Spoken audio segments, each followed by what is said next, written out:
মানুষ বিশেষ মুহূর্তে বাজি ফুটায়, কিন্তু কোন বাজি খাওয়া যায়? কোন বাজি খাওয়া যায়? বাজি বুঝেন? বাজি পটকা ফুটায় না, হ্যাঁ হ্যাঁ, এটা হচ্ছে একটা বাজি। হ্যাঁ আচ্ছা। মানুষ হচ্ছে যে বিশেষ মুহূর্তে উদযাপনে কিন্তু বাজি ফুটায়, কিন্তু কোন বাজি যেটা খাওয়া যায়?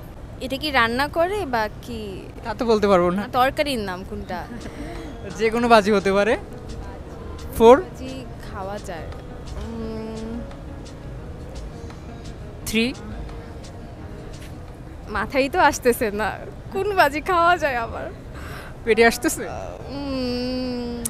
পেটে আসলে তো আমি বলবো সেটা, কিন্তু বুঝতেছি না কোন বাজি খাওয়া যাবে। এটা খাওয়া যায়, পপুলার একটা খাবার। পারবো না কোন বাজি খাওয়া যাবে। আর একটু সময় আছে, লাস্ট 1। কোন বাজি খাওয়া যাবে? একটু ক্লু দেন আমাকে, আমাকে নাহলে পারছি না। এটা এত বেশি ক্লু দেওয়া যাবে না, তাহলে বুঝে ফেলবেন। আচ্ছা আচ্ছা, পপুলার খাবার, সবজি। সময় কিন্তু শেষ।